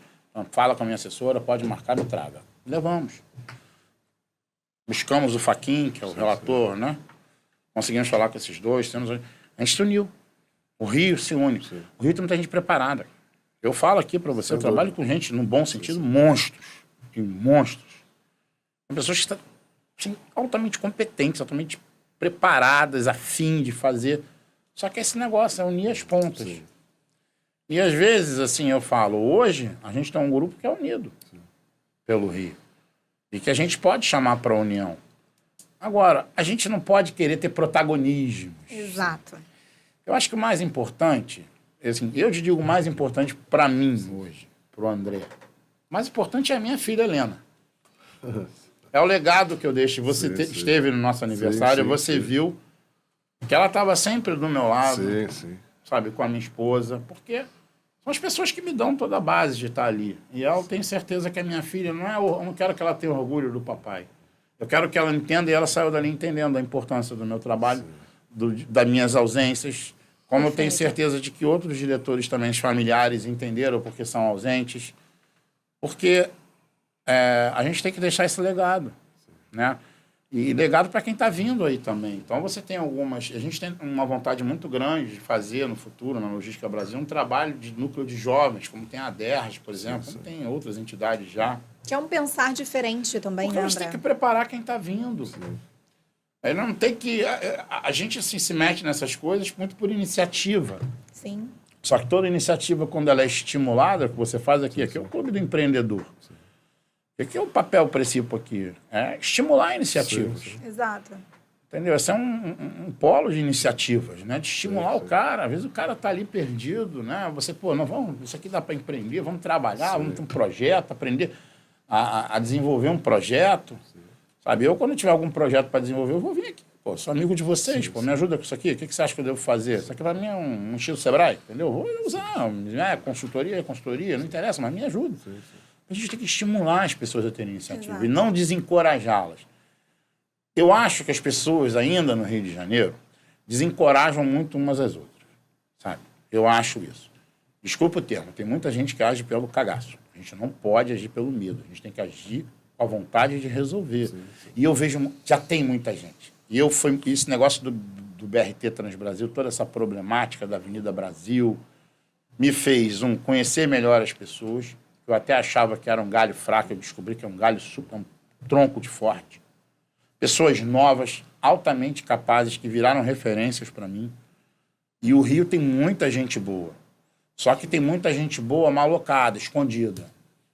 E elas têm que entender, essas pessoas que são gente boa, que estão aí escondidas, que precisam se juntar a nós, que o Rio não é mais capital do Brasil há décadas. Perfeito.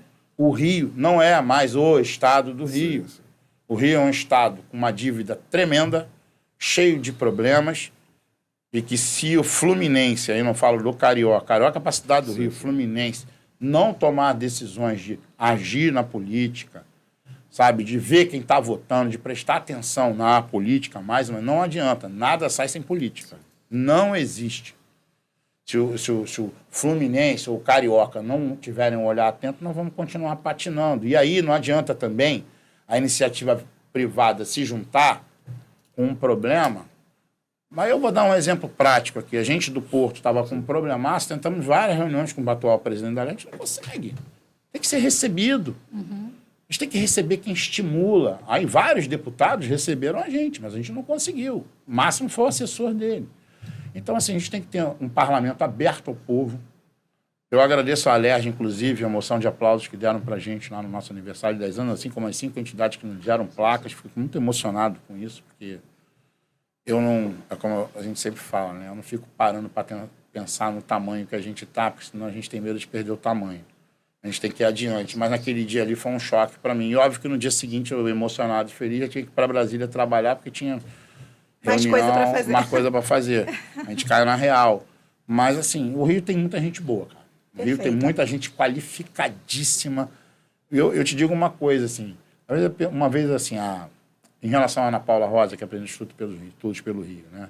Não, você tem que... Você às vezes não conhecem ela, até por ignorância. Você poderia ter assumido da presidência? Eu falei, não, porque ela é muito melhor que eu. Ela é muito melhor. É outra coisa que você tem que entender. Às vezes as pessoas são melhores para você, para aquele assunto. É normal a gente se defrontar. A gente tem que valorizar o que os outros fazem. Dar espaço para os outros. Por isso que eu te pedi menos André, mais Logística Brasil, porque fica muito em mim. Eu quero ter gente que apareça, embora eu dê espaço. As pessoas vão tendo mais iniciativa com isso. Por quem não gosta? Né? É bom você ter teu nome num jornal, publicizando o que você está fazendo, sabe? Reconhecimento. É bom. É um reconhecimento quem não gosta. Às vezes a gente peca pelo detalhe. A gente peca. O diabo mora no detalhe, né? Às vezes a gente, no detalhezinho, a gente destrói tudo. A gente está num negócio, fazendo um negócio bonito, vem um querendo ser protagonista, vem outro. Vira uma briga de ego, né, André? Vira, isso é horrível. Não é que a gente não tenha ego, ego dá dignidade. Tem até aquele indiano, o Osho, ele fala, né? Quando você diz que não tem ego, já é o seu ego falando, né? Então a gente tem que ter um pouquinho, porque o ego dá dignidade pra gente. Mas a gente não pode, sabe? E o Rio, ele tem grandes... Olha, eu posso enumerar aqui pessoas que são ídolos para mim. Eu tenho vários. Eu falei no dia lá, no dia do aniversário da Logística Brasil, eu fiquei tão feliz, porque eu conseguia, o Léo estava lá, né, Léo? Falar de cada um que estava ali, como é que foi a nossa história. Eu falei de 50, 60 pessoas, sem querer ali falando. Acho que até para a gente... Um evento muito seleto, diga-se de passagem. Obrigado por nos dar a oportunidade de estar lá. Eu sempre digo assim, era para ser surpresa, né? Mas acabou vazando, não tem como. Tinha que ter pedido surpresa ao cerimonialista, né? Cara, mas eu falo assim, estava ali quem tinha que estar, cara. Sabe? Quem participou mesmo. 99% das pessoas que estavam ali, cara, foram pessoas importantes no caminho da Logística Brasil, no amadurecimento da nossa entidade, no meu amadurecimento. Eu amadureci tanto, cara, nesses 10 anos. A minha visão de mundo mudou muito, cara. Minha visão de mundo mudou muito. Sabe, assim, mudou para o melhor, cara. Não mudou para pior. Tinha tudo para mudar para pior, sabe?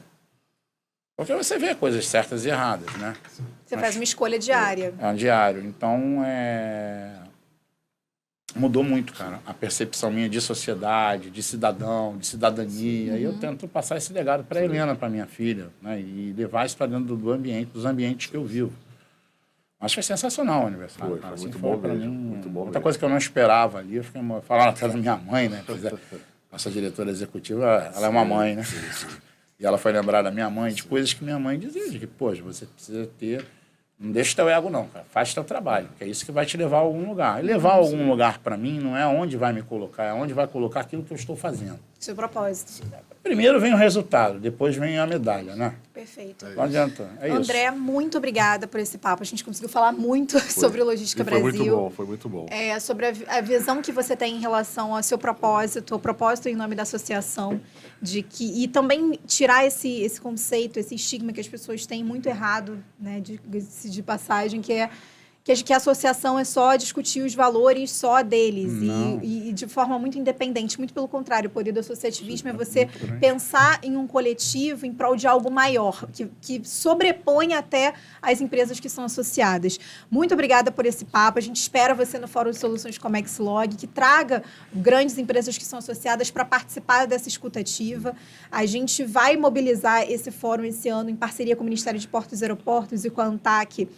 É um pensamento muito trazendo também um comitê acadêmico que pense, especialistas que pensem sobre o futuro, que pensem, que ouçam as soluções e já sejam propositivas, já consigam propor ali alguma coisa nova e que o pós-evento, que a gente sempre vê o movimento do pós-fórum, das pós-edições, que é essa conexão, né, Léo? Como que as empresas, como que os órgãos públicos, os especialistas estão se conectando para pensar em soluções que saiam do papel e que perpassem por uma política, né?